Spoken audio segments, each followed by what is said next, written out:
23-year-old Brandi Wells was on the road to setting her life back on track.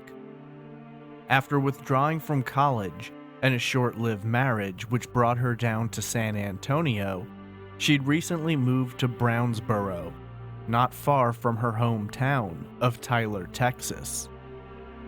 Her family was happy to have her back, and they hoped to spend more time with her and to share in the life they'd missed out on for the past few years while she'd been away.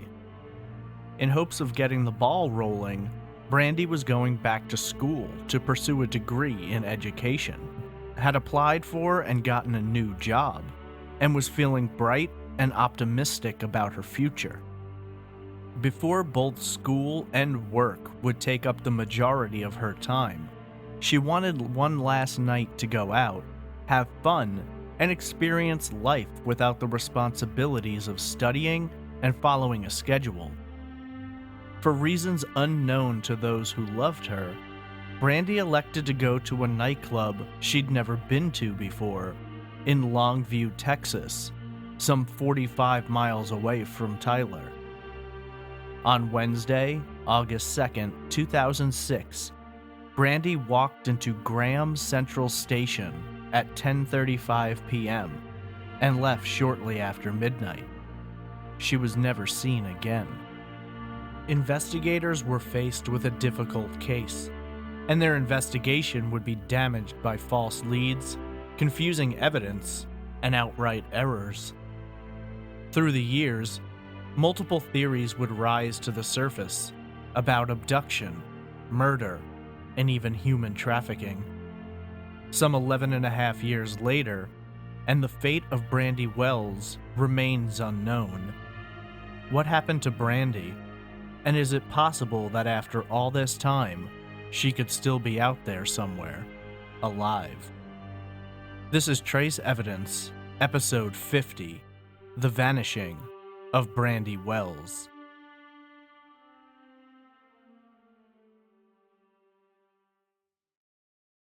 Welcome to Trace Evidence. I'm your host, Stephen Pacheco. In today's episode, I examine the baffling disappearance of Brandi Wells. Before getting into the case, just a few notes about the show. Trace Evidence is a weekly true crime podcast focusing on a different unsolved case each week. Subscribe on iTunes, Stitcher, or your favorite podcatcher. If you have questions, comments, or case suggestions, email me at traceevidencepod@gmail.com. Follow me on Twitter at TraceEvPod, on Instagram at TraceEvidencePod, or join the Facebook discussion group simply by searching for Trace Evidence.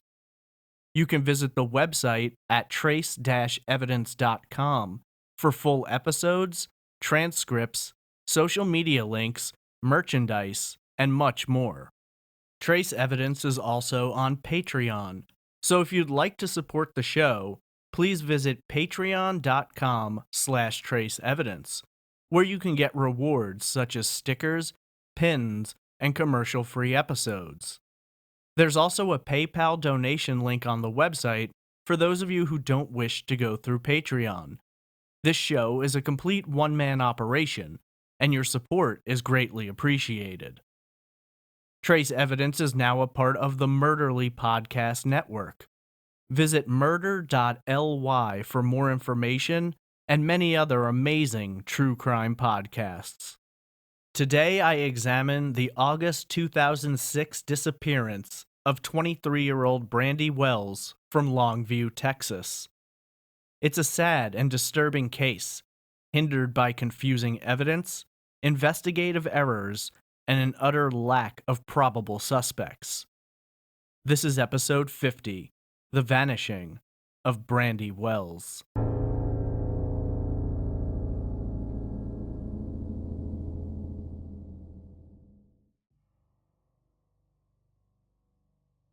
Brandi Ellen Wells was born on November 28, 1982.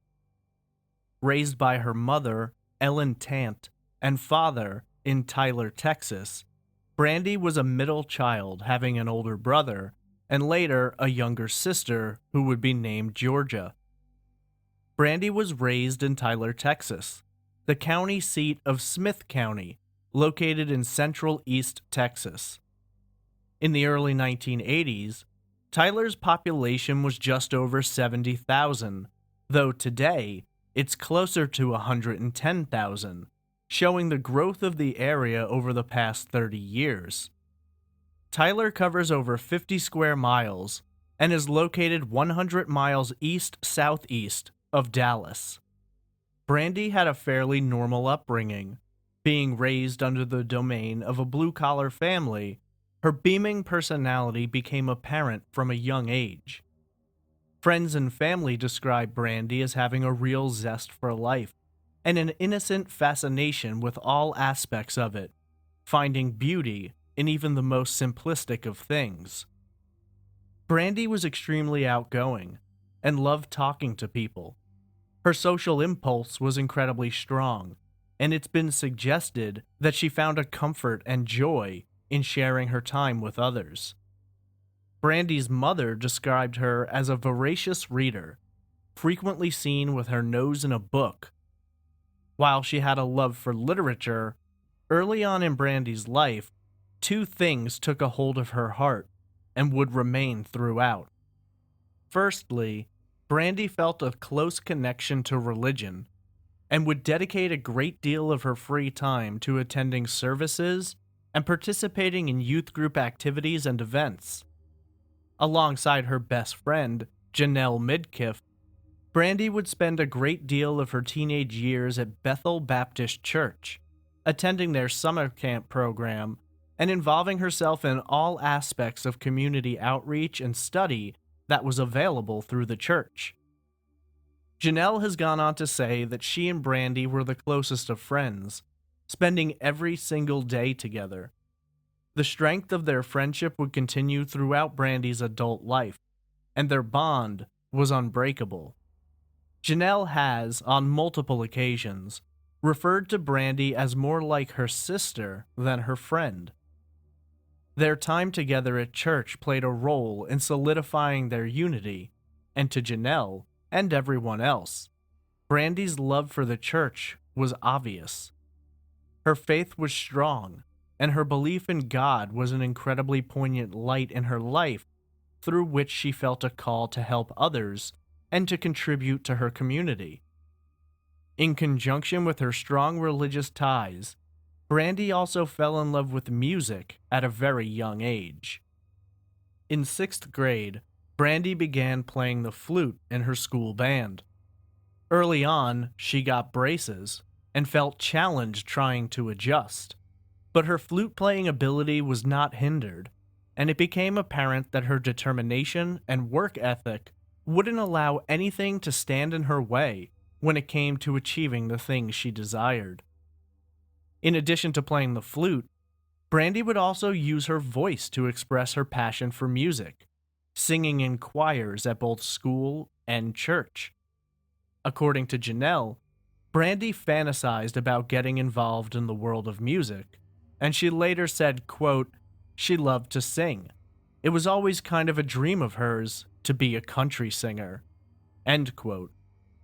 In addition to her love of singing, Brandi also toyed with the idea of writing her own music. This deep-seated interest in music would follow Brandi, and it would always be an aspect of her personality that was apparent to anyone who spent more than a few minutes around her. While this drove a fire within her, there was also another possible future that she felt a strong connection to: education.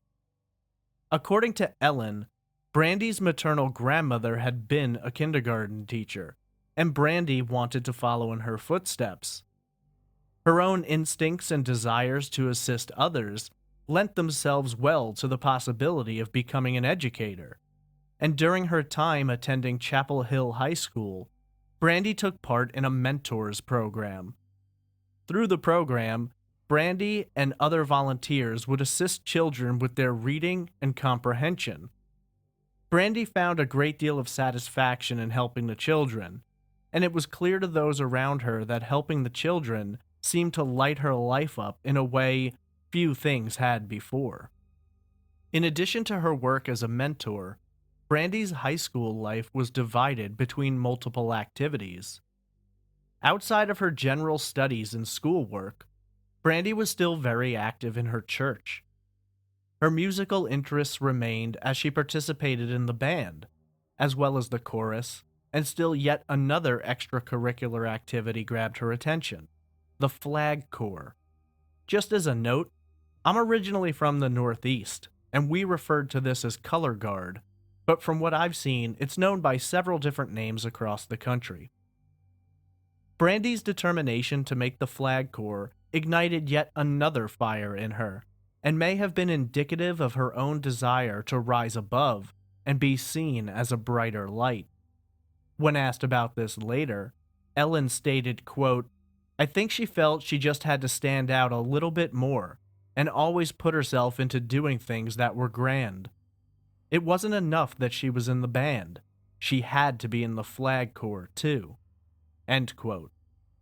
Much like every other aspect of her life, Brandi showed that she wasn't going to allow anything to stand in the way of her goals.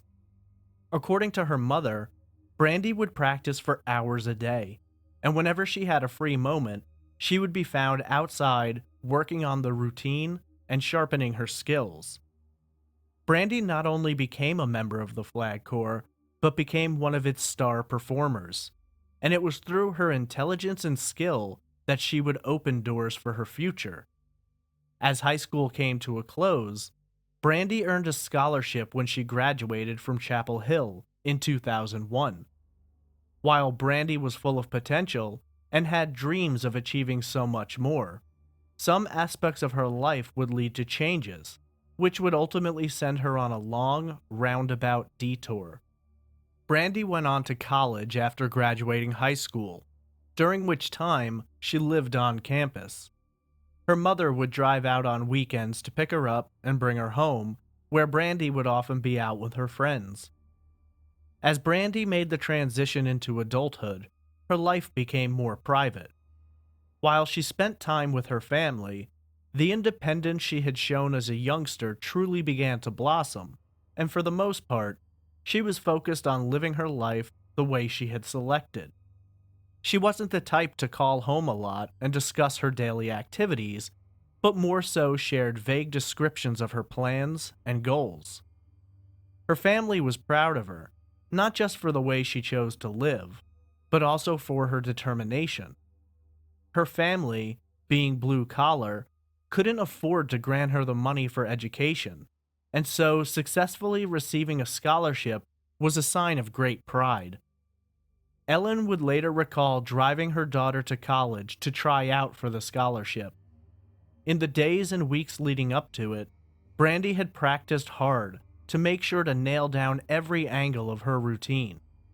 She had been nervous, but she crushed the tryout and was exceedingly happy to have proven herself on a higher level. Ultimately, Brandi would attend Trinity Valley Community College for 2 full years, during which time she was working on her future plans of being a teacher. While in college, she eventually met and fell in love with a man whom she would later marry.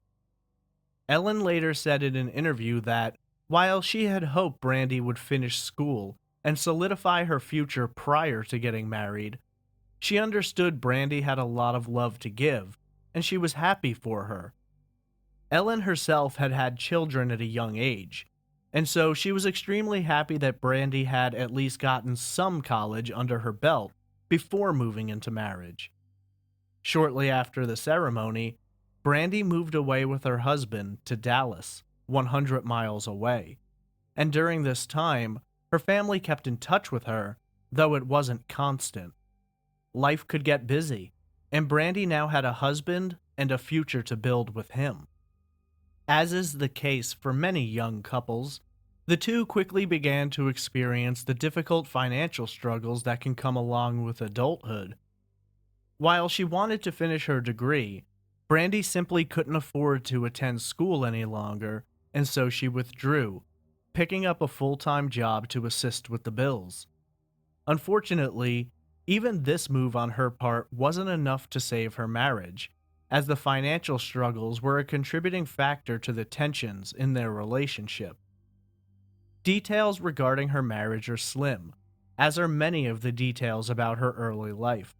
But what is known for certain is that the marriage lasted approximately 2 years. The couple had no children together, which likely contributed to the dissolution of the marriage being far less complicated. Brandi eventually left and moved in with a friend during the transitional period. Brandi found herself in San Antonio, 500 miles southwest of her family in Tyler. She was living with a male friend, who she would later date for a period of time, though the relationship didn't have a long time to develop. Her boyfriend would eventually join the military and was quickly deployed overseas. After he left town, Brandi once again had to move, and for a period of time, she moved through several locations, including the home of her ex's sister, as well as spending some time with her aunt. It was during this period of her life where Brandi seemed, for the first time, to be a little lost. Ellen would later say that while in San Antonio, Brandi decided to put a little more energy and focus on her passion for music, believing that perhaps her singing and songwriting ability could help her carve out more of a future. But this effort seems to have not produced enough to enable her to commit to it fully. Eventually, Brandi would leave San Antonio, coming back closer to her family. She moved into an apartment with a roommate in Brownsboro, just 20 miles from Tyler. Her family hadn't seen a lot of her in the years since she had moved away. While Brandi had been out of the area for nearly 4 years, coming back wasn't a huge transition for her. This was within range of where she had grown up, and the familiarity of it all lent her a great deal of comfort.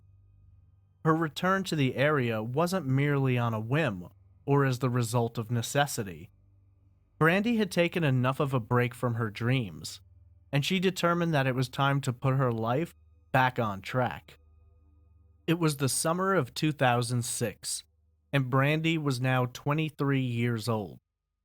Her first order of business was to reach out to the band director at Trinity Valley Community College. She had been out of school for 2 years and wasn't sure if she'd still be able to use her previous scholarship to aid in her financial needs for returning to school. The band director informed Brandi that she would need to come and try out once again, and that, on that basis, her scholarship would or would not be available. Brandi hadn't been active in the Flag Corps for a while, and so she immediately began practicing once again. She had the extra added pressure this time that not only was she a little rusty, but she would now be trying out in front of a younger crowd of students who were fresh out of high school. Ellen would later say, quote, "She was kind of looking forward to meeting the new band members, but also a little scared of meeting them, her being so much older than the others. She was a little anxious about that, hoping that she could just do as good a job on the Flag Corps as she did the previous years." End quote. As she had previously, Brandi showed the fire she possessed and made the cut, with her scholarship being reinstated. Her excitement was evident to everyone around her, and one of the first people she called was her best friend, Janelle, on July 29th, 2006. Janelle would later say, quote, "She couldn't stop talking about getting ready to get back in school, because I know that she had missed that, and that's really where she was wanting to be." End quote. In addition to her plans for her return to school, Brandi had also gone out job hunting and had applied to a Walmart where she'd previously worked. She got the job and was added to the schedule for a future date. Everything seemed to be falling into place. She was going back to school, she'd secured a job, and her living arrangements with her roommate were going well. Sadly, Brandi will never step back onto the campus of Trinity Valley Community College, nor will she ever work a shift at her newly acquired job. Before her life can begin its second phase, Brandi will mysteriously vanish.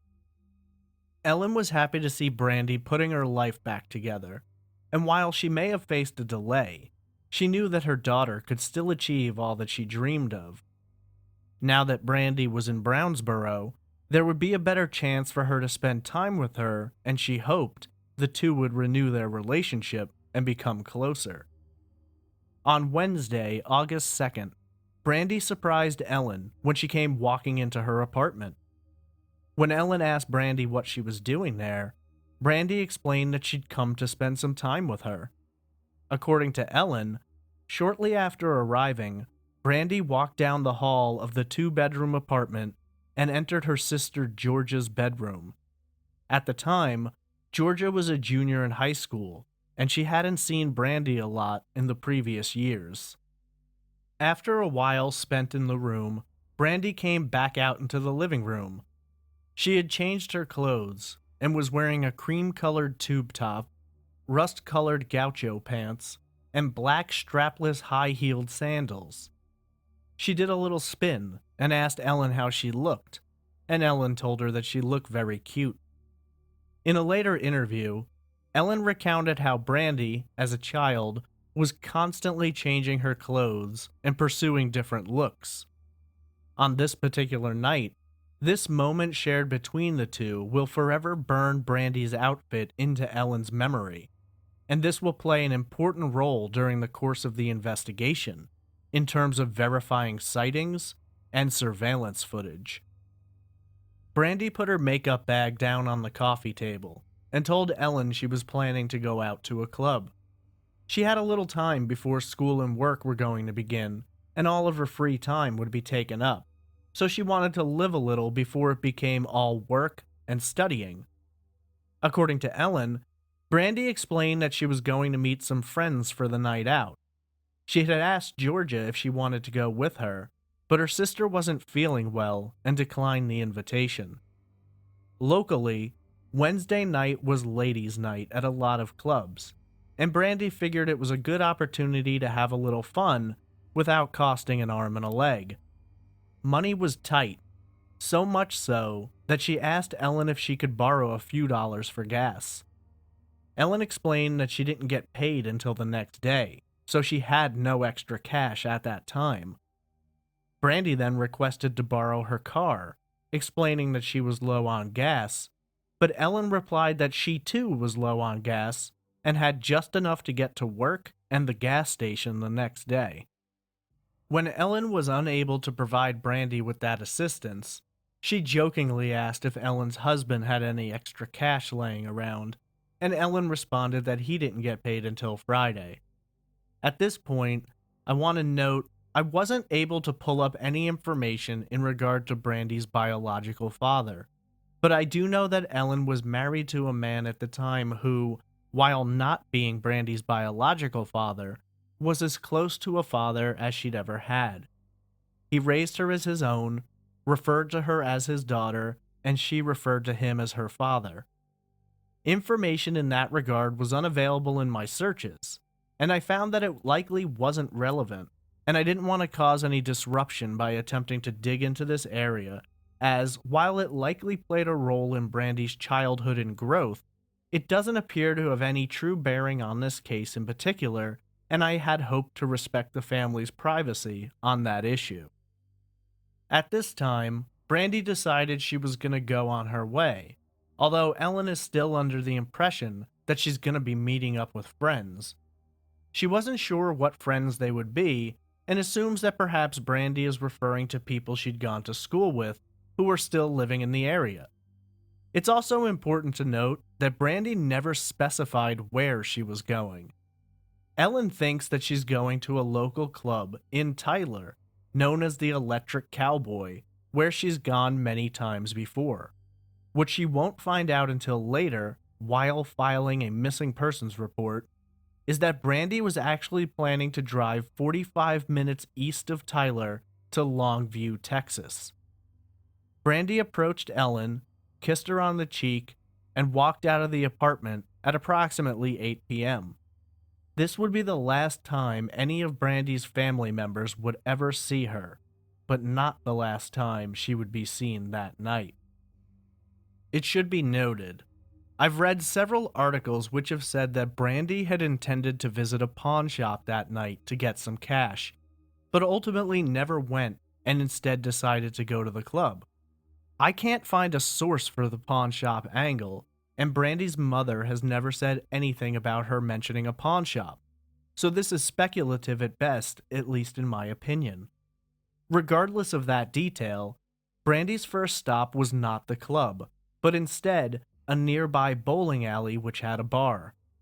When Brandi entered, she was met by Jeanette Green, a friend of her mother's who knows the family well. According to Jeanette, when Brandi entered, she immediately recognized her, and Brandi sat down on a bar stool and struck up conversation. It's been debated whether or not Brandi came to the bowling alley with the intent to get a cheap drink before heading out, pre-gaming so to speak, or if there was the possibility that she was nervous about going out on her own. Perhaps the more obvious reason is how Brandi procured her drink, by telling Jeanette that her mother had said it was all right for her to get a drink on her tab. According to Jeanette, Brandi didn't appear to be nervous or uncomfortable. In a later interview, she said, quote, "She would drink a cherry vodka sour. She was very nonchalant. She just sat back and propped herself up, and she would drink her drink and twirl her hair a little bit." End quote. According to Jeanette, the two caught up through conversation, and when she asked what Brandi's plans were, she explained that she was going to a club in Longview known as Graham Central Station. When she heard this, Jeanette tried to dissuade Brandi from going. Longview has some rough areas, is a 45-minute drive away, and, being a bartender, Jeanette has seen attractive women at bars getting into bad situations with men when they go alone.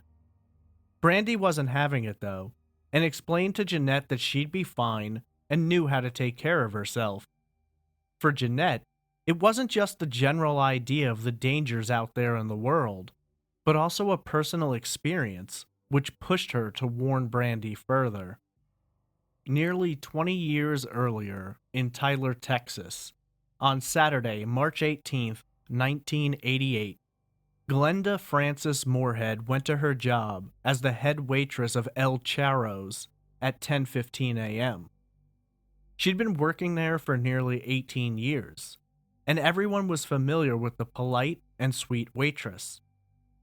Her shift ended at 5 p.m., though she stuck around the business for a little while playing some coin-operated games. She left and arrived home where one of her sons was. After some chat about what his plans were for the night, Glenda explained that she was going to a local bar, Proud Mary's, to play some pool and dance. Glenda arrived and spent some time talking, dancing, and playing some games. Though a specific time can't be noted, it has been determined that Glenda exited Proud Mary's between 10:30 and 11:30 p.m. Glenda walked around the left side of the building, toward the back area parking lot, where her blue and white 1972 Chevrolet was waiting for her. Glenda was never seen again, and when her vehicle was found, there were several details which will bear an eerie similarity between her disappearance and Brandi's. Her purse, ID, coat, and wallet were in the front seat. $2 had been pulled out, which Glenda's daughter specified was likely to buy a pack of cigarettes, which her mother often did on the way home. The keys were still in the ignition, and the headlights were left on. The driver's side window was down approximately 2 inches. Investigators found one of Glenda's shoes and a trail of blood, but no other evidence, nor Glenda herself, has ever been located. She was declared legally dead in 1999, and her children still wonder what happened to their mother and if they'll ever find any answers. Much to Jeanette's chagrin, Brandi dismissed the idea that anything would happen to her like that. Jeanette later stated that she was annoyed by Brandi's cavalier attitude about it, but there wasn't much more she could do. Brandi stood from the bar, having drunk only half her drink, walked to the side and hugged Jeanette, who gave her a final warning to be careful, watch out for herself, and not to drive if she was drinking. Brandi smiled at her, told her not to worry, and walked out of the bowling alley. The specific time at which Brandi left the bowling alley is unknown, but based on later timeline elements, it would had to have been between 8:30 and 9:30 p.m. The drive from Tyler to Longview would take Brandi down Interstate 20, which in totality runs from Kent, Texas to Florence, South Carolina. The section that Brandi would have driven down is 4 lanes and runs through a very desolate stretch of land. The exits have a lot of space between them, and businesses along this stretch are few and far between. There are mostly oil fields and a few truck stops along the route, but nothing which would signify a great deal of people or resources if one were to run into car trouble. Graham Central Station was a club located at 1016 McKenna Road in Longview. Longview is a city close in size and population to Tyler, though very different in other aspects. While some have argued that Longview has a higher crime rate than Tyler, statistics show that the two are nearly even in terms of their crime rate, with both displaying a 10 rating on the crime index, with 100 being the safest. However, Brandi was familiar with Tyler and knew many residents, whereas we have no information about whether or not she'd even been to Longview before. Phone records will later show that, while driving to the club, Brandi placed 2 phone calls asking for directions, which seems to indicate that she wasn't quite sure where she was going. No one knows exactly why Brandi, low on gas and money, chose to make the 45-minute drive to this club rather than go to one closer to home.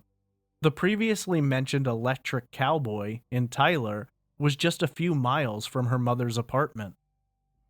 The club employed a driver's license swiper to verify the age of people entering, and according to their records, Brandi swiped her license at 10:44 p.m.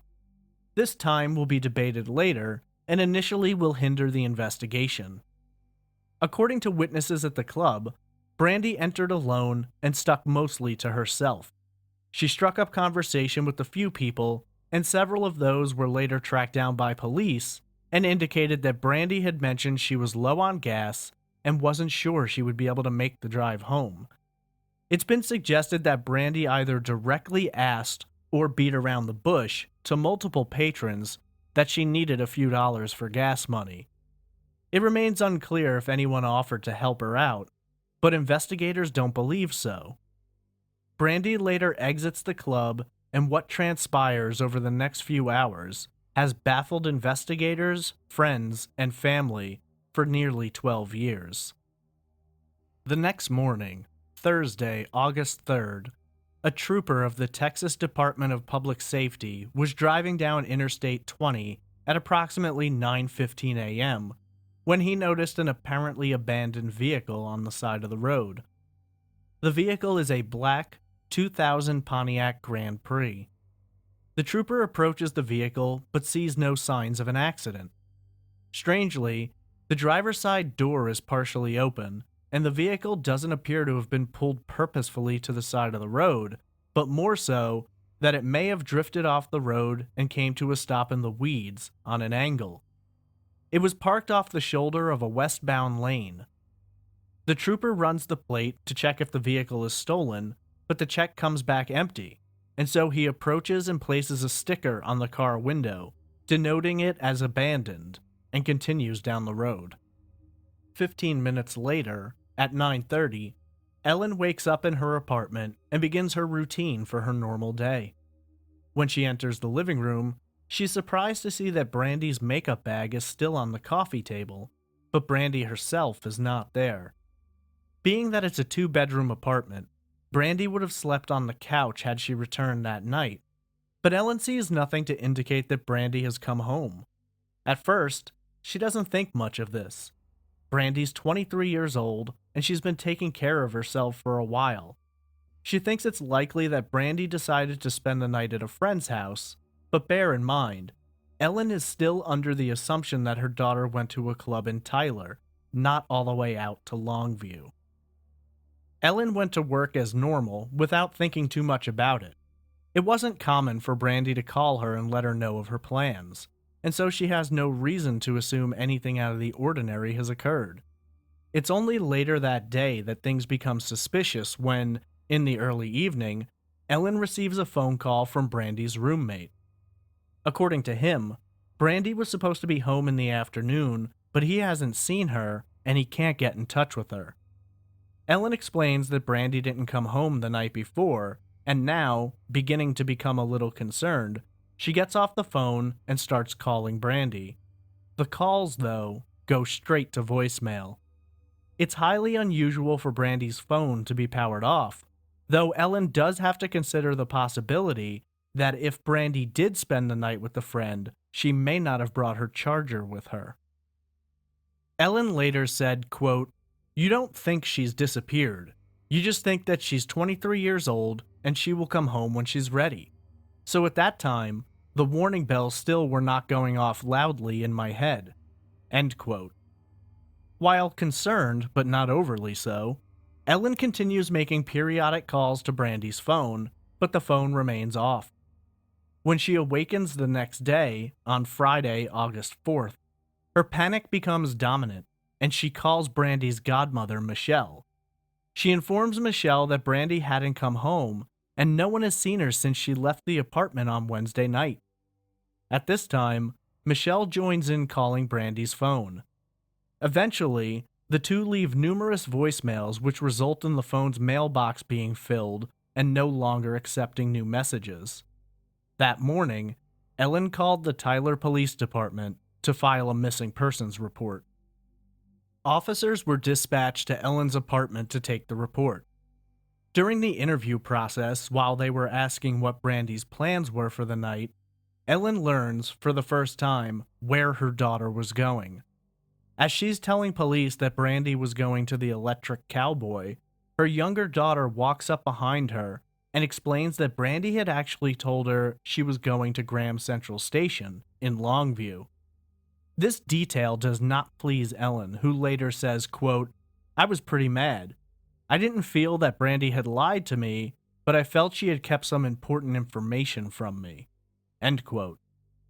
For investigators, there was nothing about the report which immediately caused them concern. At least once a week, they would get a report about a young adult not coming home from the bar, and in almost all of those cases, the person would resurface. At this time, Ellen makes the choice to stay home by the phone, in case the police or Brandi try to call, while Michelle gets in her car and begins the drive to Longview. She plans to examine the club and see if Brandi's car or any other sign of her is there. When Michelle arrives, she finds the club closed and the parking lot empty. Her panic reaches a fever pitch, and she finds herself walking through the wooded areas behind the club, calling out Brandi's name.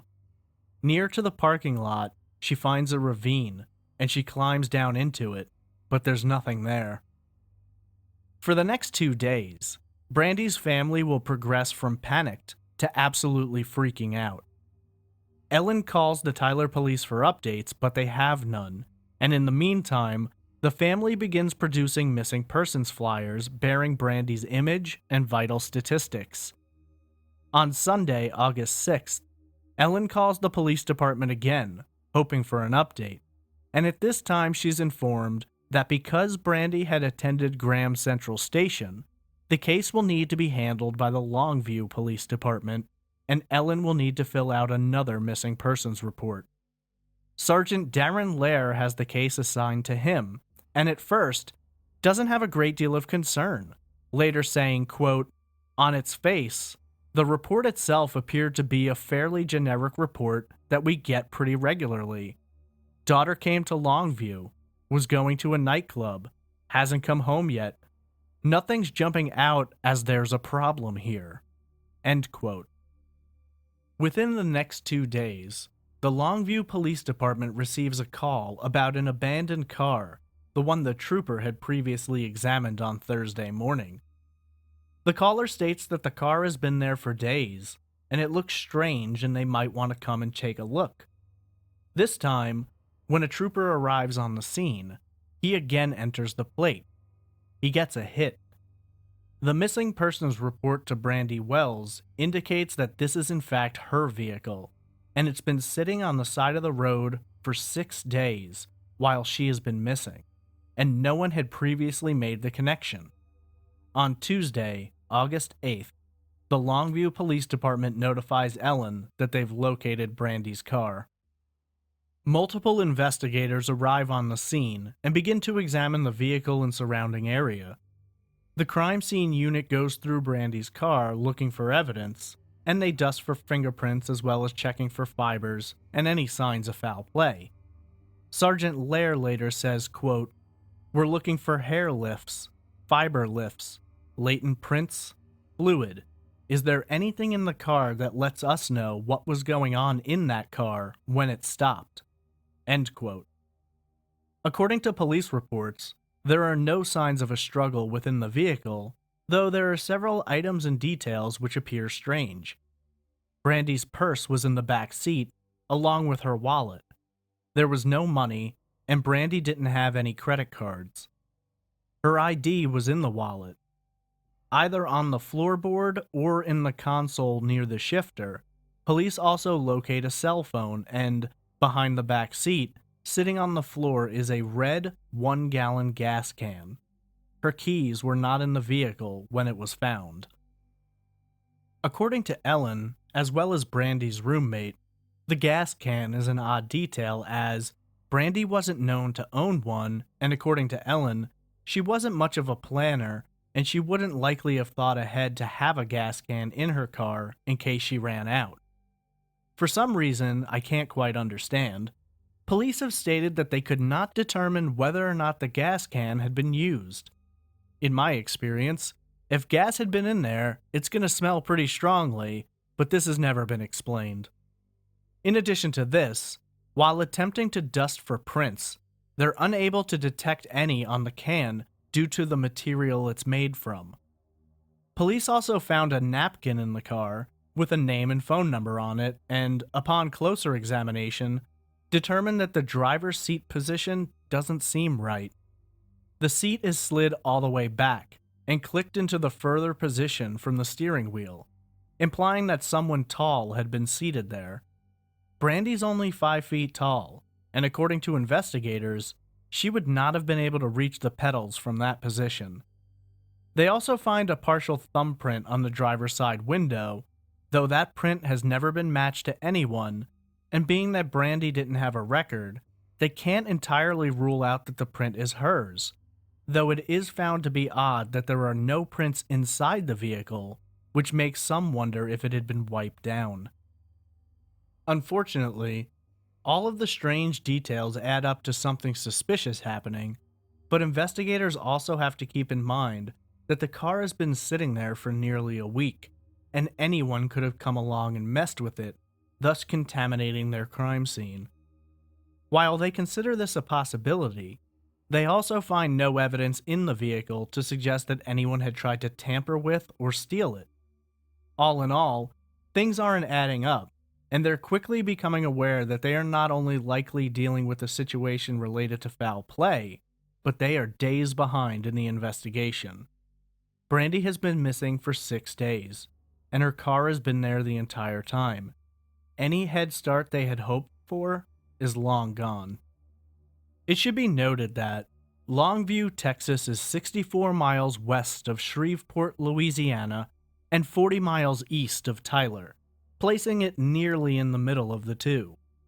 While Brandi's vehicle had been located in the westbound lane, as though she were heading back toward Tyler, the vehicle was actually found approaching Longview, meaning that it wasn't as if Brandi got on the interstate from Longview and began heading back west to Tyler, but she had either driven further east and was making her way back, or had gotten lost and driven towards Shreveport before turning around and heading back towards Longview and eventually Tyler. Police indicated that the vehicle had been found a few miles away from the exit she would have likely taken to head back towards Tyler. If indeed she was low on gas as was believed, getting lost on the way to the club and the way home may have caused her to need assistance more desperately. A debate began growing about whether or not Brandi is in fact the person who parked her car in that spot. The handling of the vehicle itself has been hotly debated amongst those who have looked into the case. Several issues have been brought up for which there seems to be a lack of answers.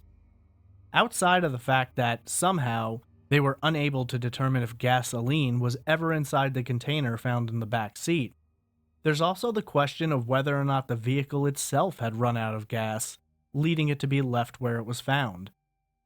When authorities were prepared to move the car, they contacted a local dealership to make a key. Each time they inserted the key and started the ignition, it would run for a few seconds and then stop.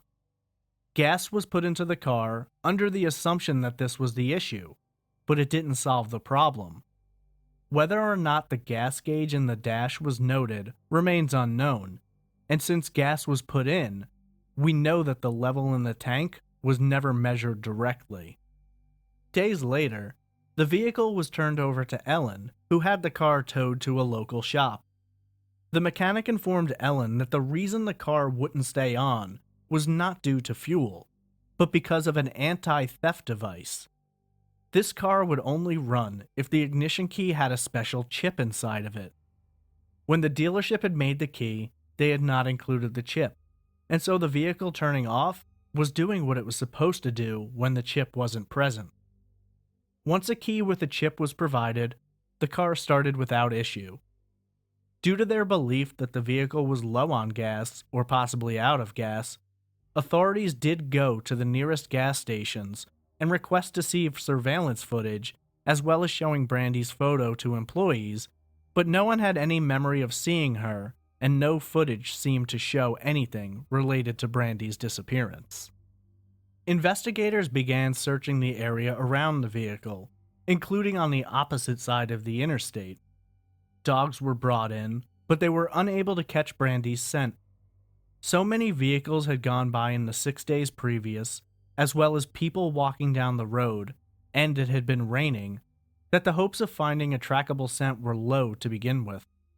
They walked up the hill off the side of the interstate near Brandi's car, arriving on another road, but again, there were no signs or indications that Brandi had been there. Frustrated and not sure where to begin, the Longview police reached out to the FBI for assistance.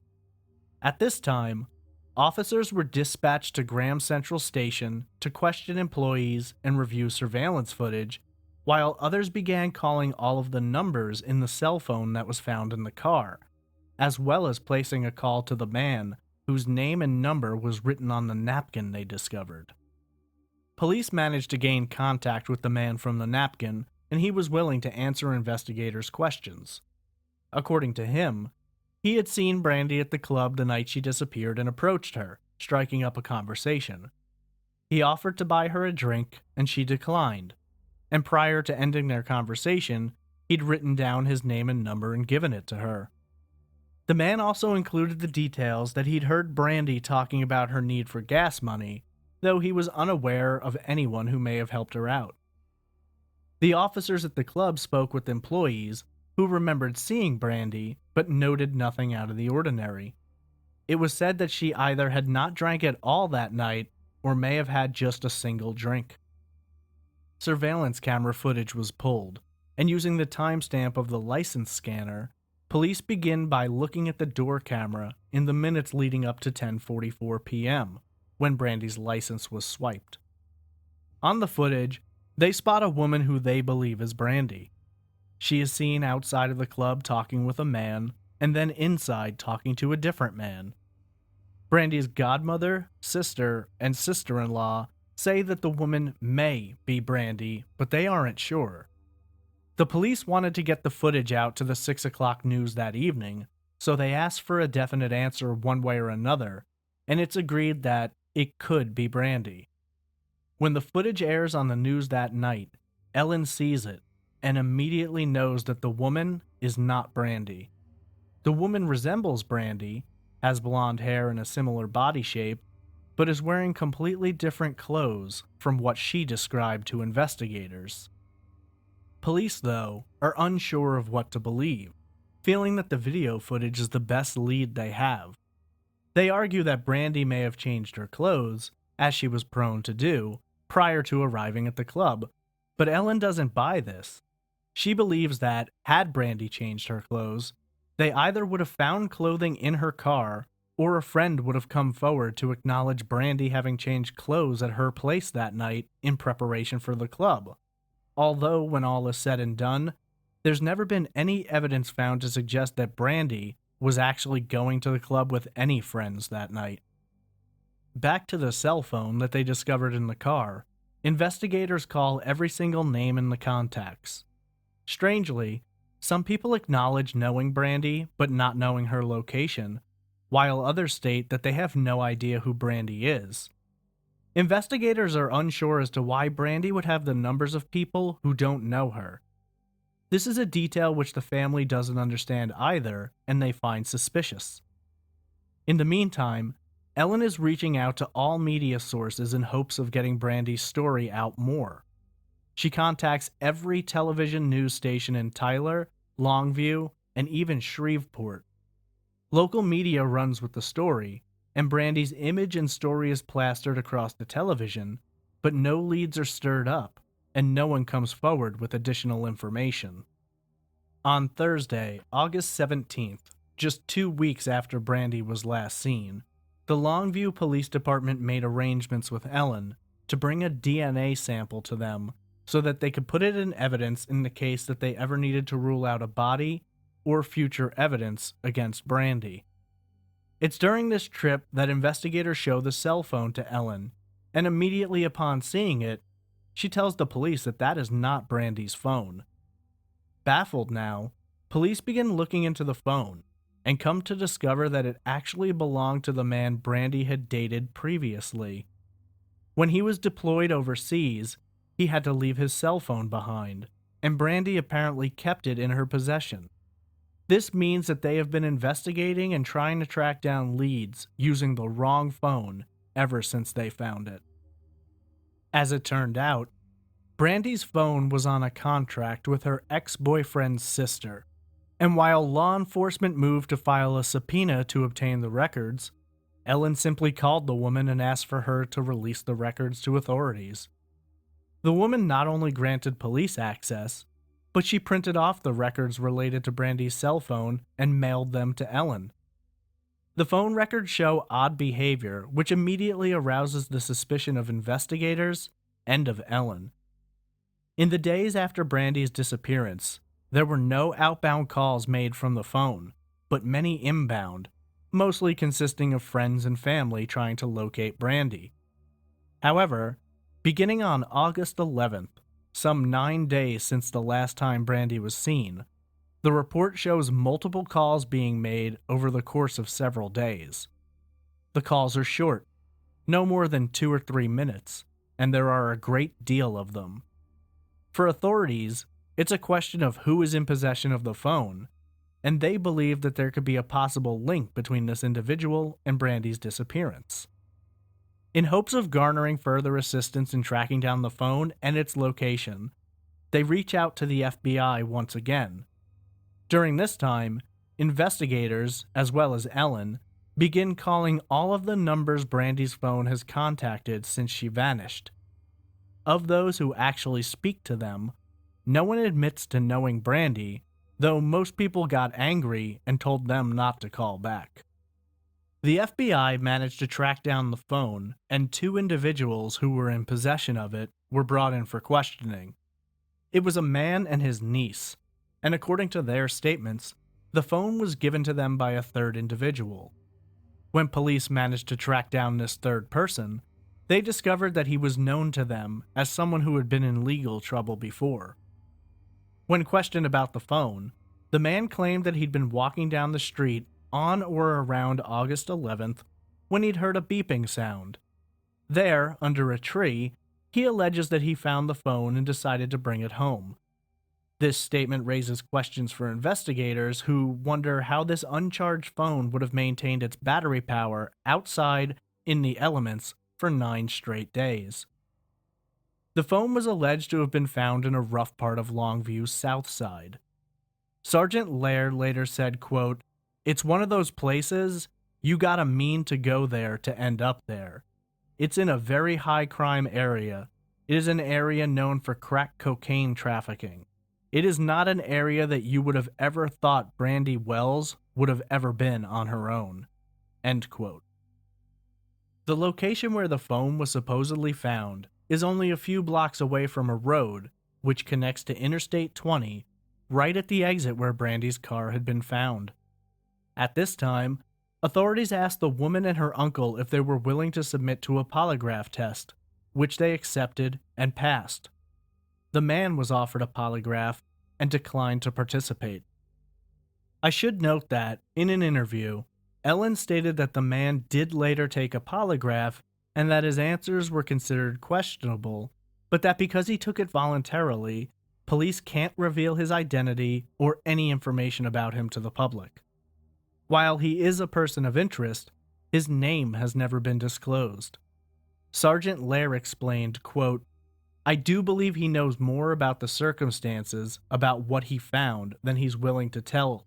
But other than that he was once in possession of the phone, I have no way and no reason to say he could have had anything to do with Brandi's disappearance." End quote.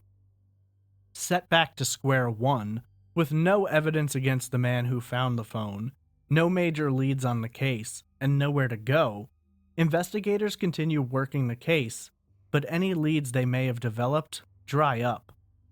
The case begins to grow cold in the weeks following Brandi's disappearance, and during that time, Ellen continues to watch the surveillance footage that police released to the news. She makes notes of all the reasons why she doesn't believe it to be her daughter, including but not limited to her body language and the clothing she's wearing. Ellen's sister, frustrated with progress on the case, requests that authorities allow her to view all of the footage, not just the section that they believe depicts Brandi. Inside of 10 minutes, her husband spots Brandi. It was not the woman they had previously shown on the news. According to investigators, the misidentification was the result of a difference in the timestamps. While the license swiper indicated that Brandi had entered the club at 10:44, the time on that machine was not accurate, and in the footage, Brandi was spotted entering the club at 10:35.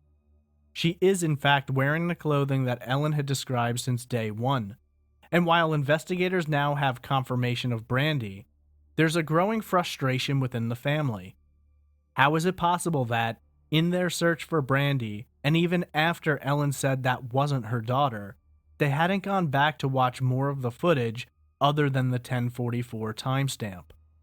This positive identification does not occur until 6 weeks after Brandi vanished.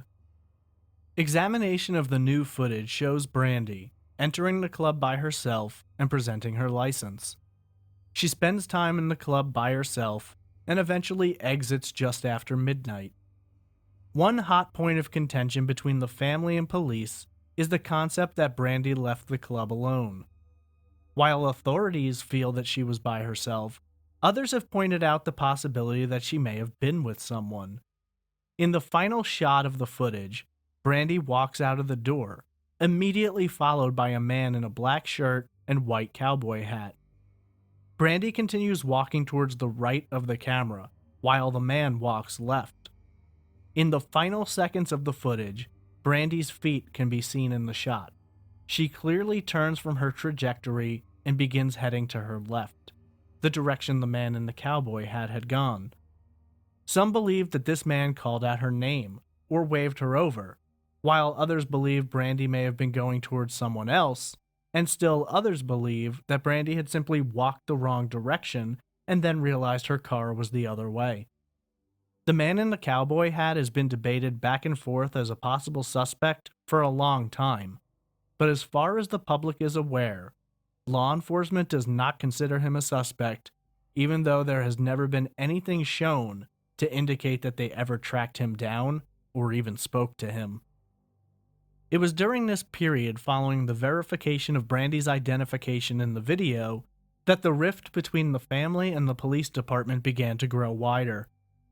Ellen has expressed frustration that, according to her, authorities told her they were not allowed to give her the names or contact information for any privately run search organizations, while they specified that, without specific information, they had far too wide an area to examine for any searches to be effective. Luckily, Ellen's sister had a friend who was working for the FBI, and they were directed to the Laura Recovery Center.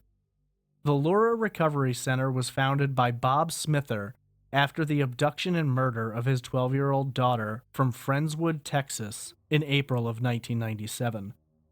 The center specializes and focuses in on conducting searches for children.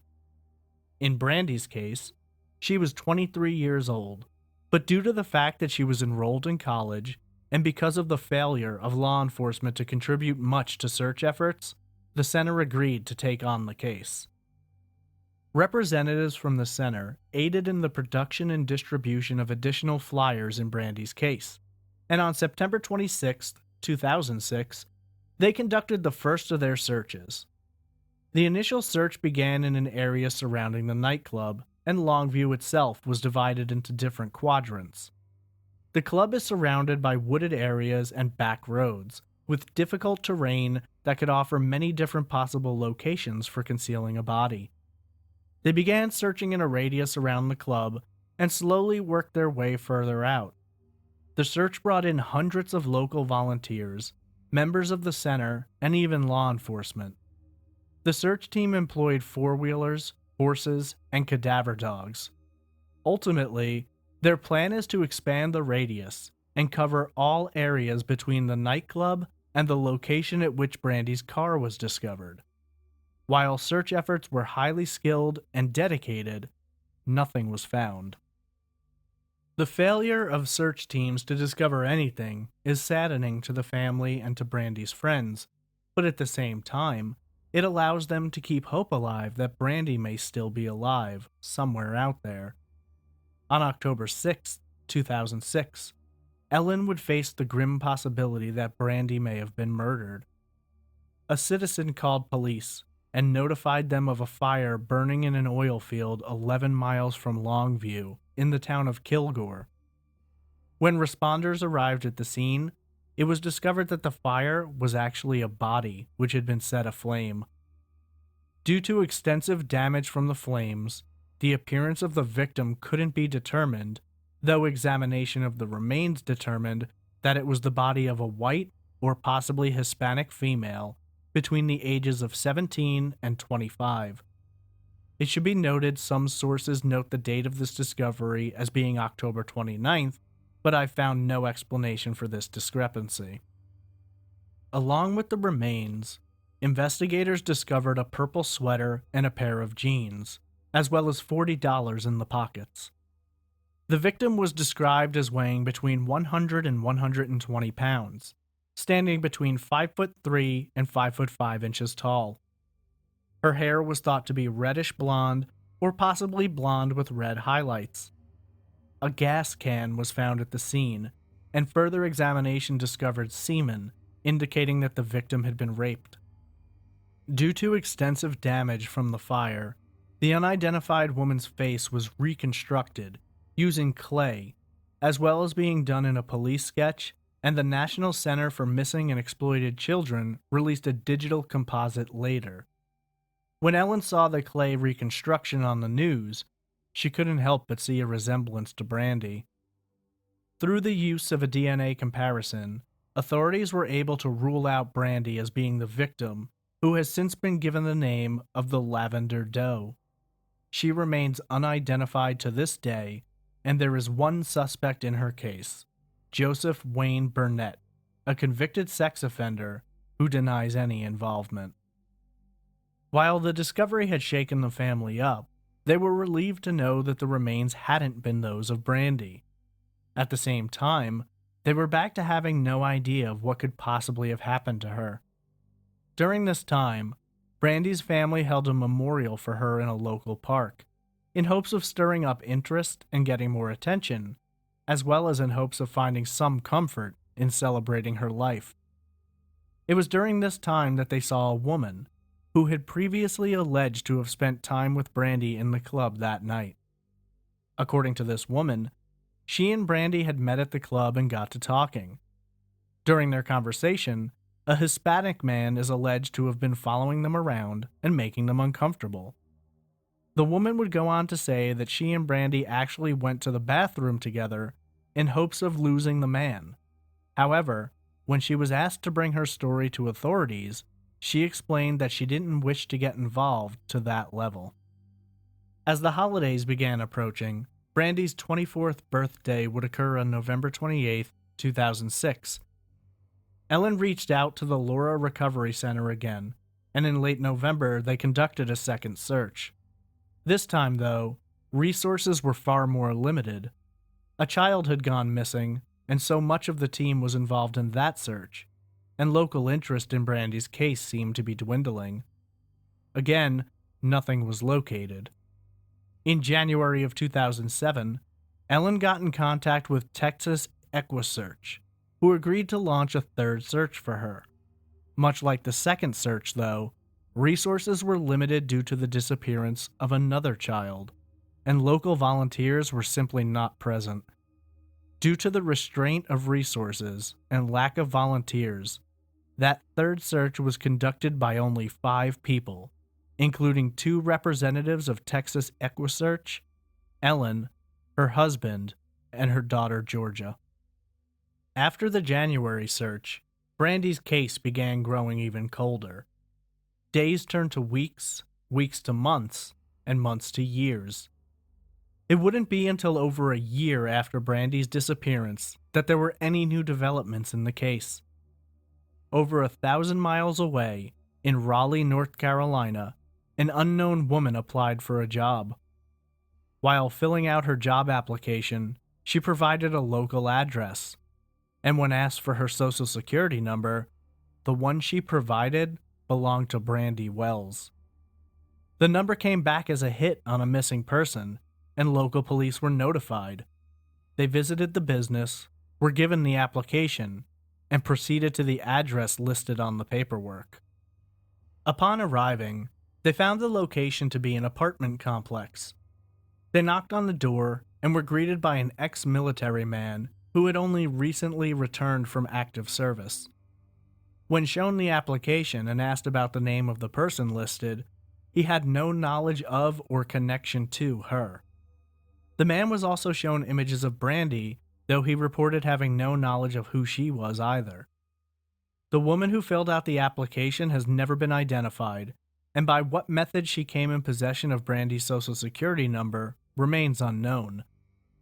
A specific date for when this incident occurred has never been verified, though it is believed to have happened between August of 2007 and June of 2008. In the years since, there has been no movement on Brandi's case. When asked about the status of the case, in August of 2016, the 10-year anniversary of Brandi's disappearance, Christy Bryan, a spokesperson for the Longview Police Department, responded, quote, "We have not received many new leads over the past few years. When we receive new leads or information, the leads are investigated. At this time, there is no new information we have to release beyond what we have released in the past." End quote. When asked about the involvement of police and their handling of the case, Ellen said, quote, "I have not heard anything about anything. They never really would keep in touch with me. It was really hard to get in touch with them. There was a lot of things I ended up doing. It was kind of a frustrating deal where they didn't take this seriously. I followed a lot of leads." End quote. Over the years since Brandi disappeared, there's been a great deal of speculation. There have been tips that can't be verified. In 2010, Ellen received a phone call from a man who called himself Tim.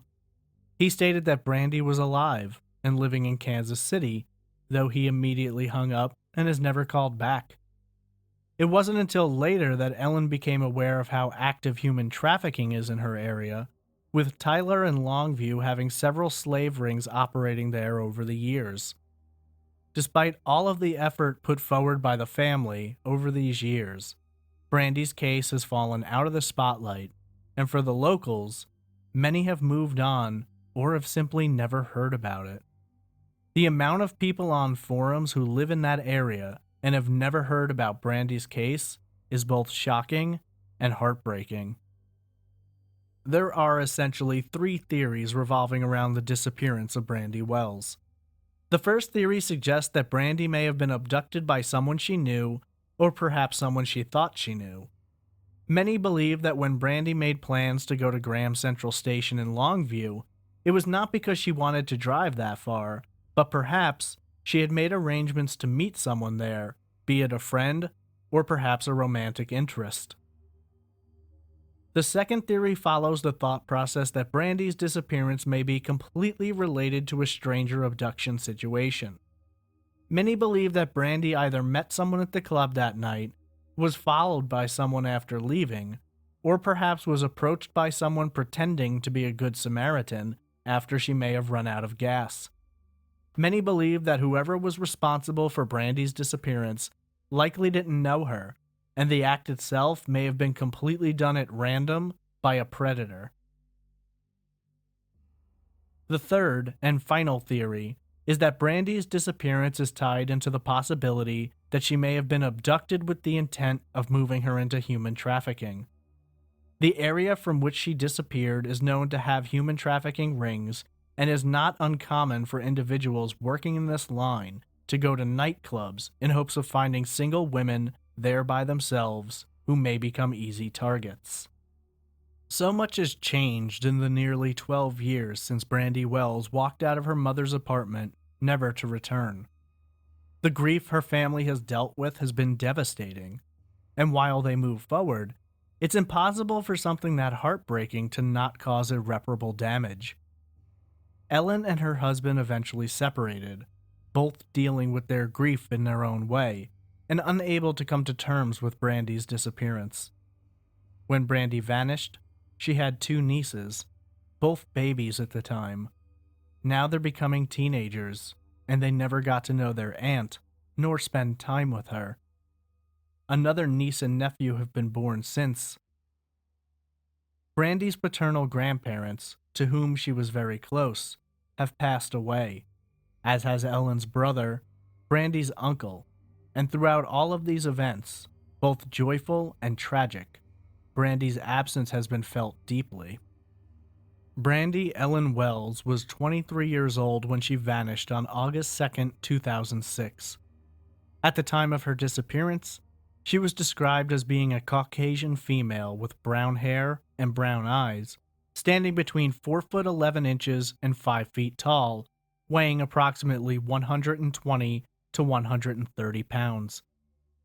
Brandi often answered to the nicknames Boo and Blinky, the later being assigned due to her habit of blinking frequently. Her ears are pierced once each, and the night she vanished, she had French tips on her nails. She was last seen in the vicinity of 1016 McKenna Road in Longview, Texas, at the Graham Central Station nightclub, which has since closed its doors.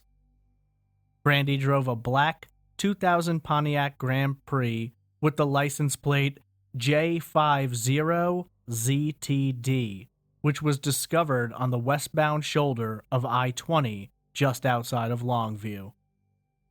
Brandi's mother has never given up hope that someday she will find the answers as to what happened to her daughter. Georgia, her younger daughter, is now older than Brandi was the last time they saw her and has gone on to create her own life. While Brandi takes joy in watching her children forge their dreams, she can't help but wonder what Brandi would be if she were here today. What life would she be leading? How many grandchildren would she have provided? All Brandi's mother has now, outside of the photographs and memories, is the surveillance footage, which will forever enshrine Brandi as the last night her whereabouts were known. For Ellen, this is the only way she gets to see her daughter today. I'll now play Ellen explaining this in her own words. It's exactly what she looked like the last time I have seen her face. And it's probably silly and stupid, but anytime I want to see her in action, instead of just looking at a still picture, I'll have a moving picture of her. See her still alive.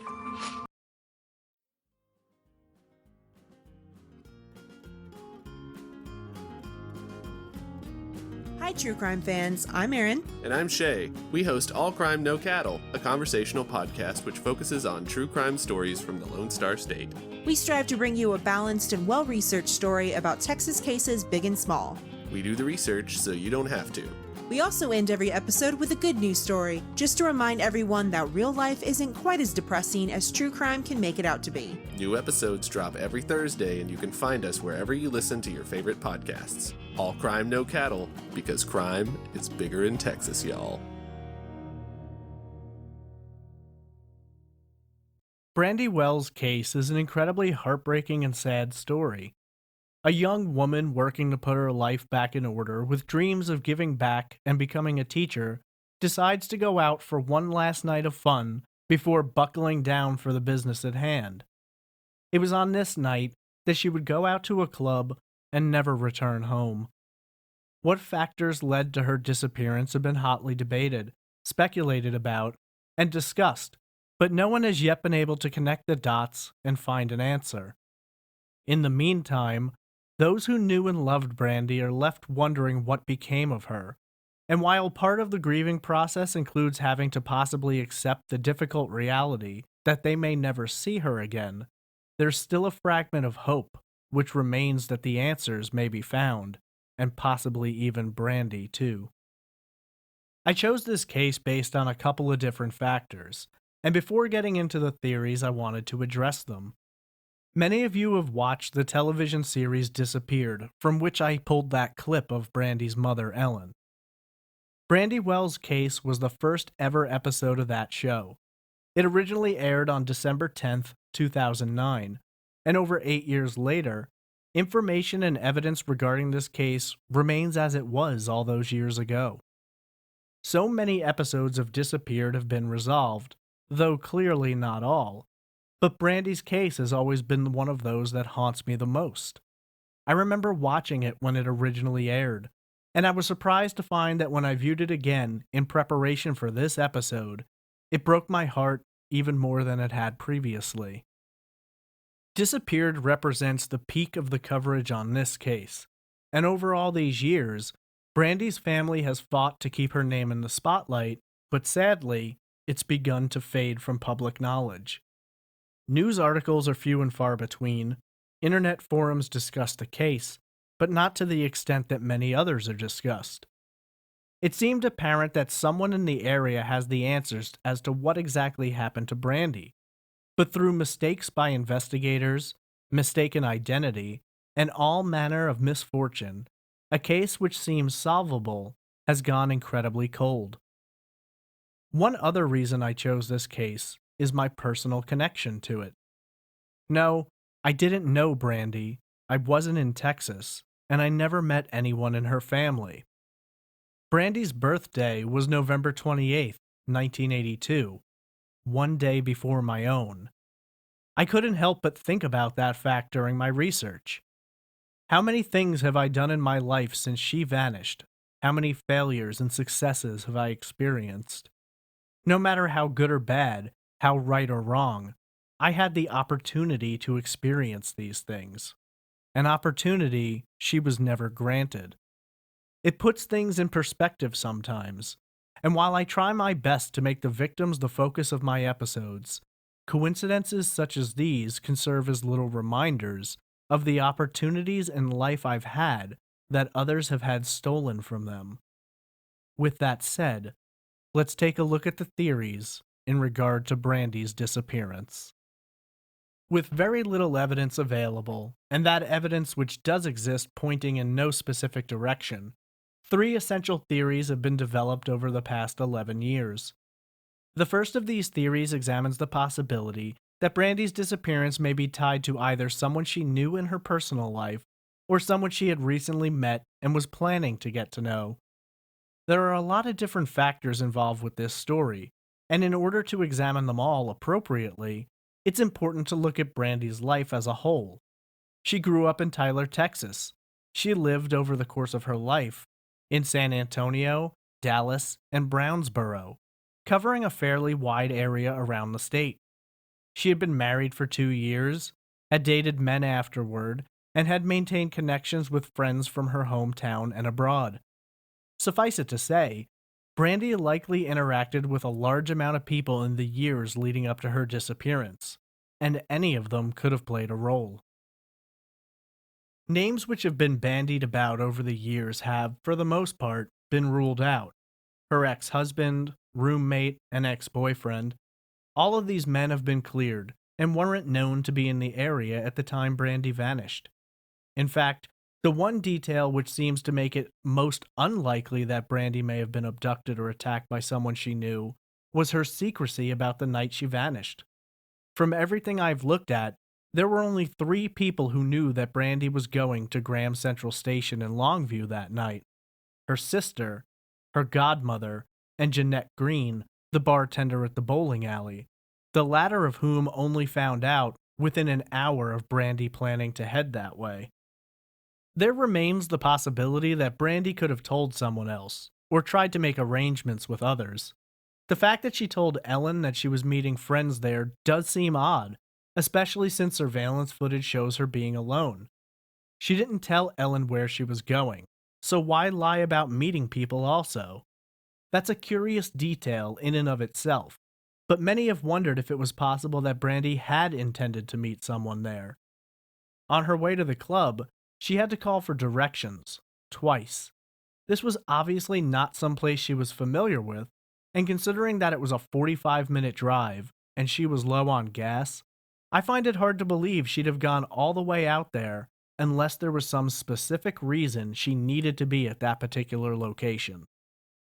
Over the years, some have speculated that she may have met someone online, and that the club may have been a spot they agreed to meet up at.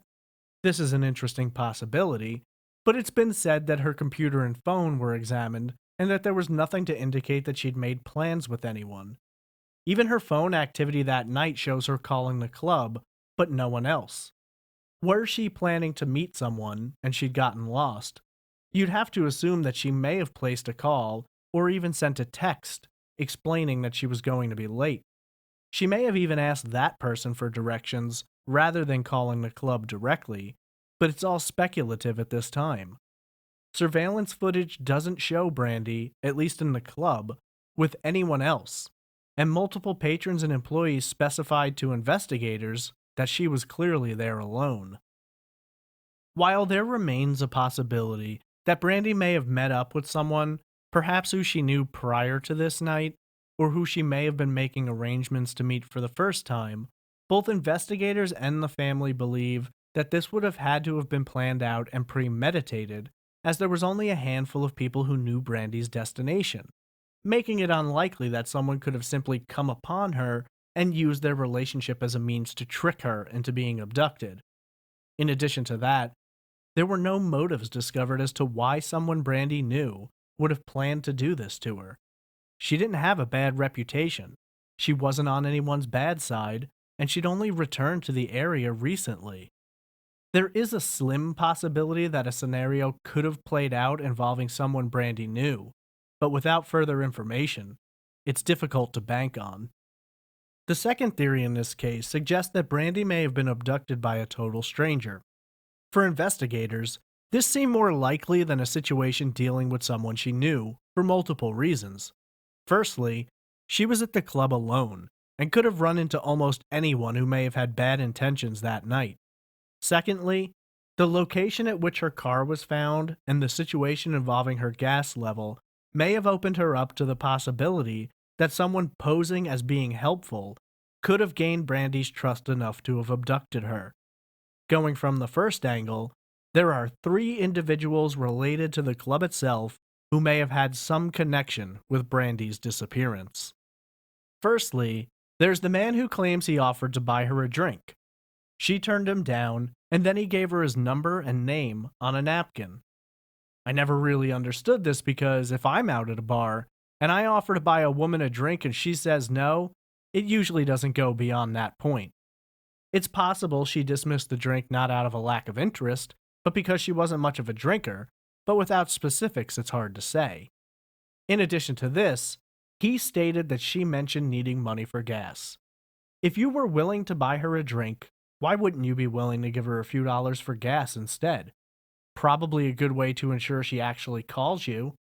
This never made a great deal of sense to me, though were he involved, you'd think he'd probably not have offered up his name and phone number, and even if he had, in some attempt to develop trust, he'd likely not have left it in the car. The second person who claimed to be at the club that night and to have spent time with Brandi was an unidentified woman. According to this woman, she and Brandi chatted for a while and soon discovered that they were being creeped on by a Hispanic male.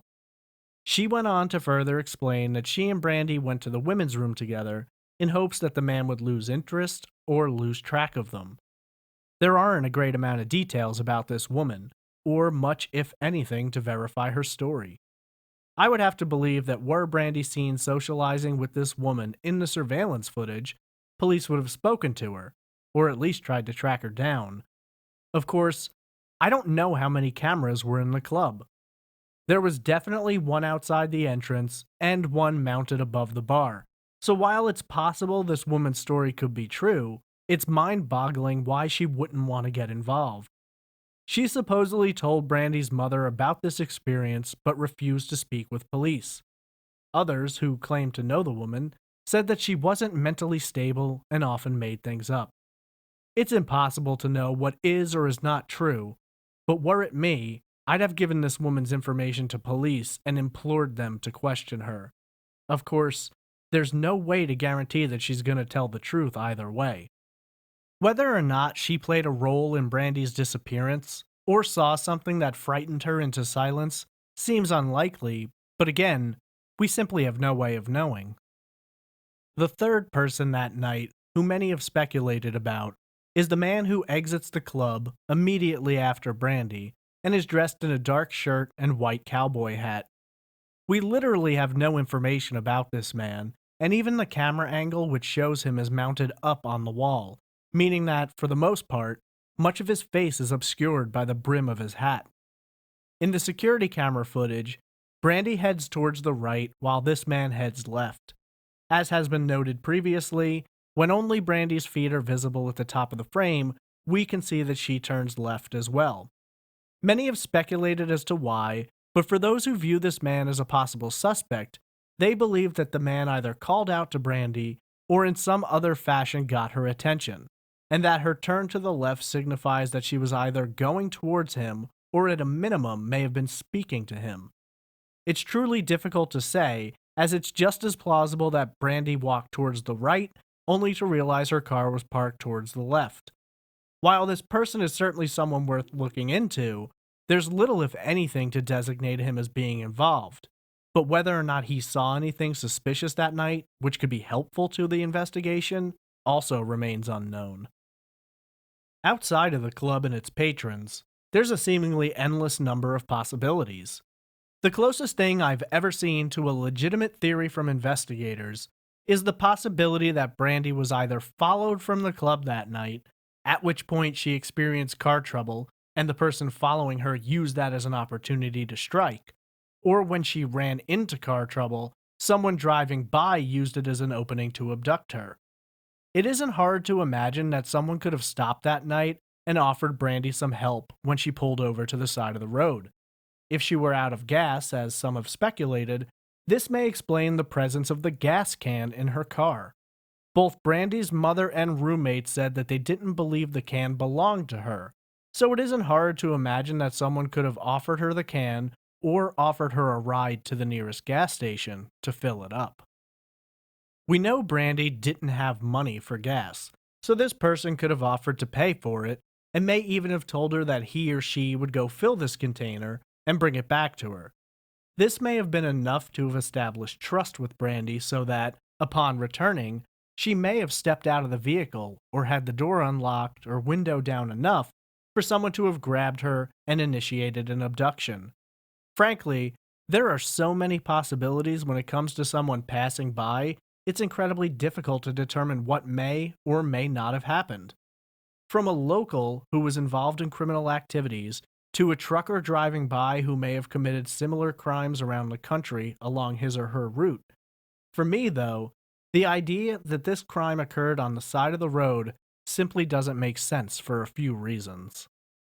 The driver's seat being cranked back all the way, far enough that Brandi couldn't have reached the pedals, has always implied to me that the vehicle was placed in its final location by someone other than Brandi. Now sure, it's possible that after securing Brandi in a vehicle, the assailant could have entered her car to search for valuables. But would he or she truly need to push the seat back? And beyond that, would the suspect have sat in the vehicle, with their own vehicle pulled over, while searching, rather than simply leaning inside the car and digging around quickly? Anybody could have driven by at that time and seen this. Brandi's purse and wallet were out in the open. She had no cash on her at the time, and yet when investigators processed the scene, the only print they found was a partial thumb on the driver's side window. This, to me, seems to imply that whoever may have been in that vehicle likely wiped it down, which would further suggest that they would have been conscious of what they were touching and likely wouldn't have simply sat in the car while searching. I've always felt that Brandi's abduction didn't take place along I-20, but rather at another location nearby. We know Brandi didn't know the area, and she had gotten lost while going to the club. It's not hard to imagine she could have gotten lost while leaving and ended up in a bad area where she became the subject of an abduction or murder. Under this scenario, whoever played a role in this crime may have then driven her vehicle back along I-20 and abandoned it there to draw attention away from the location at which the crime took place. We know that the car was found in the westbound lane between Longview and Shreveport. In addition to this, Brandi's keys were missing that night, along with her phone, but her purse, ID, and wallet were all left behind. How many people park their car, take their keys, and choose to leave everything else behind? Maybe under the scenario that Brandi was agreeing to get into someone else's vehicle, and she didn't feel safe bringing the other items with her. But why? She had no credit cards. She had no cash. It's not like she had something to be concerned that someone would rob from her. Then again, perhaps having nothing may be why she left them behind. Brandi's phone was found in someone else's possession weeks after her disappearance. According to this man's story, he found it outside, beeping. Of course, it seems unlikely that this phone maintained its charge for 9 straight days without dying before being recovered on August 11th by the man, allegedly. The man who found it claims that it was under a tree, not too far from where Brandi's car was found. It's entirely possible that Brandi could have walked away from her car, having experienced trouble, and needing to get a signal on her phone, or was looking for a more populated area to ask for help when something could have happened to her, but this all goes to this man's story, which for me isn't exactly trustworthy. Whether or not this guy took, passed, or failed a polygraph has been debated, but authorities believe he knows more than he's saying. There is one detail which does make me buy his story a little bit. I feel like whoever conducted this abduction was smart enough to wipe away fingerprints, abandon the vehicle, and take Brandi somewhere where she's never been found. It doesn't seem like this same person would have been stupid enough to not only keep her phone, but to have made a bunch of calls from it, nor to have worked with someone who may have been that stupid and would likely give you up if arrested or questioned by police in connection with the phone. Could this have simply been a case of wrong place, wrong time, with Brandi experiencing car trouble and coasting onto the shoulder of the interstate, at which point she was attacked by someone? Maybe, but it's just as likely that she ended up somewhere else and was attacked at that point, and her car was driven and purposefully left on the interstate. The gas can is ultimately one of the details which doesn't seem to fit in somehow, unless, of course, that gas can did belong to Brandi and her mother and roommate are just mistaken. How often do you notice whether or not someone owns a gas can? especially since it's usually kept in the trunk. That also makes things strange, the can being found in the back seat. I can't help but wonder if Brandi had retrieved the can from the trunk in case she did run out of gas. All indications seem to suggest that whoever perpetrated this crime against Brandi was unknown to her, and the gas can sadly makes me think of instances like the Lavender Jane Doe, who was found burning in an oil field. But in Brandi's case, nothing has ever been found. It becomes a question of motive, which leads us to our third and final theory. The third theory deals more with motive than method. Many who have examined this case believe it's possible that Brandi may have fallen victim to human traffickers. We know that Tyler, Longview, and Shreveport are known to have been towns where human trafficking had occurred at different points in time. According to multiple studies, there have been over 300,000 victims of human trafficking in Texas alone, meaning that it isn't exactly an unlikely scenario for Brandi to have been trafficked. At the time of her disappearance, she was 23 years old, at a club alone, driving a vehicle which may or may not have had the ability to get her home that night. Studies have shown that traffickers frequent clubs and bars looking for individuals who seem susceptible to their predatory nature, and Brandi likely would have fit into their scope. Not only was she alone, but she was in an area that she wasn't familiar with. Factor that in with Brandi's tendency towards being social, and it wouldn't have taken someone very long to have engaged her in conversation and learned details which may have made her even more vulnerable. Someone working trafficking in this area would likely have been experienced enough to have wiped down the vehicle of Prince if indeed they did abduct Brandi and then abandon her car along I-20. By the time authorities were onto Brandi's case, days had passed, and more would pass before they found her car, meaning that if this was a trafficking case, the suspects had so much of a head start that the likelihood that they were even still in the area when investigators began to look was low. Throwing her phone out at some place where another person was likely to find it, or even in an attempt to divert resources into that area for investigation, would have also bought them additional time. In terms of the trafficking scenario, the manner in which it happened has multiple possibilities. Brandi could have been grabbed from the parking lot. She could have been taken from the side of the interstate, or she could have been taken from somewhere between the club and the interstate.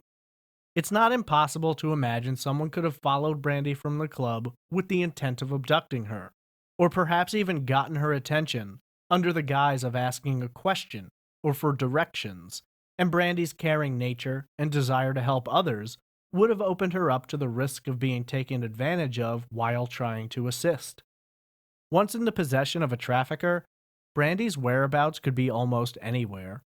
We can't even know whether or not Brandi would have been kept in the country.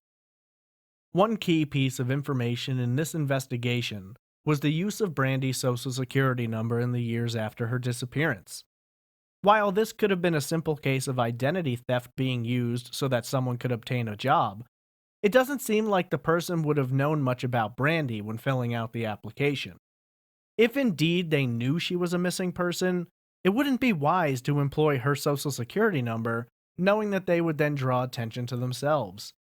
This makes me believe that the number may have been obtained through the black market, possibly via the deep web, and if so, the number itself may have been among many which were stolen through identity theft. While the Raleigh connection to her number is intriguing, I don't think there's much to suggest it's directly linked to her abduction. It's a bitterly sad scenario to imagine, but it can't be ruled out. And the possibility that Brandi may have been the victim of trafficking is just as likely as her being the victim of a homicide. The disappearance of Brandi Wells is a disturbing and haunting case. Were Brandi alive and found today, she would be 35 years old, turning 36 this November. In all of the years that she has been gone, much of the world she knew has changed, and her family has grown and aged, experiencing both tragedies and triumphs of which she has no knowledge. The incredible pain of a parent, a sister, an aunt, or an uncle trying to grasp the fact that someone they love so dearly absolutely vanished off the face of the earth without explanation is deeply overwhelming. Today, Brandi's mother continues to advocate for her daughter, and while in the years following her disappearance there was a great deal of attention, Brandi's story has begun to fade. In a case full of questions, with few, if any, answers, hindered by a delay in notifications, police errors, and confusion around specific details including the tracking of the wrong phone and identifying the wrong person in surveillance footage, there is only one thing that is known for sure. Someone knows exactly what became of Brandi Wells that fateful August night, and this person or persons possesses the ability to assuage a family's suffering and grant them the ability to find closure, and perhaps begin the long and difficult road to healing. Unless that person comes forward, new evidence can be discovered, or there's a dramatic break in the case. The vanishing of Brandi Wells remains open, unsolved, and extremely cold.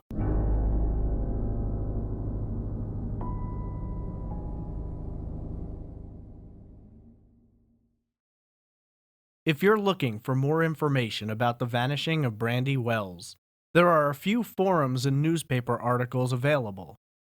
Disappeared's first episode explored Brandi's case.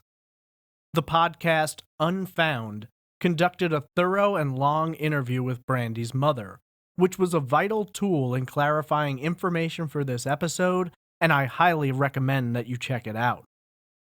If you have any information about the vanishing of Brandi Wells, please contact the Longview Police Department or the FBI. What do you believe happened to Brandi? Tweet me at TraceEvPod, email me at traceevidencepod@gmail.com, or comment in the Facebook group.